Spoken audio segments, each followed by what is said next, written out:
Guatemalans are great people. I love the Guatemalan people. But as making the transition from American culture, there are certain things that really stand out as like, I don't like that. But once you accept the fact that you can't change it, it just becomes normal. Sometimes you even find yourself doing it. One, they're never on time for anything. It's just the way it is. Church. I don't think I ever had an area where church in Guatemala tends to start at 9. It always starts at 9.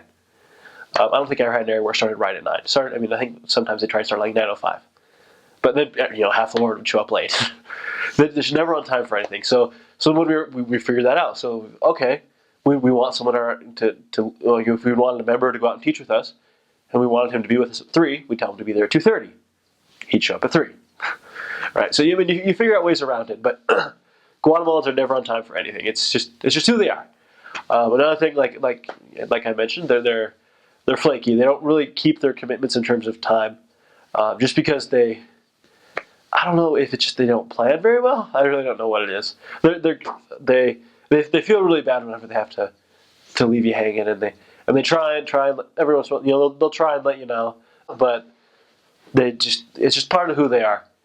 But one thing is the Guatemalan culture is very loving. They're very accepting. People would just give you things. People you never met, people who weren't members, they just give you things. They invite you to dinner. They invite you to come over and just talk with them. They're very loving. They love people, especially they love hearing about other places. I tried to describe what American football is many times, just because they loved learning about it. They loved hearing things about it. English lessons were a great thing. They love new things. Sometimes it can be, a lot of times it's hard for them to let go of what they have, but they love learning, hearing new things, seeing different perspectives. But they love you. If you show a love to them, they will love you back. It's super hard not to love them. They make it really hard not to love them because they love you. They're just a loving people, very dedicated to their families. Most of the time when they're flaking out on you, it's because their aunt called or something. It's always their aunt's always calling. Someone's aunt's always calling, right? They're flaking out on you because they have to go help their aunt. It's usually something like that. They're flaking out on you because their grandma is throwing a party. Yeah, family is a huge thing for the Guatemalan people and the Guatemalan culture. Families are huge. A tradition there is, a man, say he has 5 kids, he has his house, he buys the 5 lots around his house. And then when his oldest kid gets married, he gives that lot to his oldest kid. Second kid gives the second lot to So the families stay together. Families are always together. Families don't move away from each other very often. They stay together. They work together. And it's really hard to find like family feuds or families that hate each other. They're like families against each other because, that's just the way it is. But within a family, families love each other a lot. Families are a very, very big part of Guatemalan culture. And respecting that is a big deal. A lot of times, someone's dad will say no. Even if they're married and have kids, if someone's dad says no to them joining the church or them doing this or whatever, that they respect that. Family's a very, very big thing. And if you insult someone's family or anything, do anything to disrespect the family, even if it's unintentionally, it really hurts them. Family's a very big thing for them in the Guatemalan culture, which helps you a lot actually. With as soon as you start talking about eternal families, they love that. They love the aspect of eternal families. It's one of the biggest things for them, and the biggest dreams. Once you help them capture that dream, it's their goal.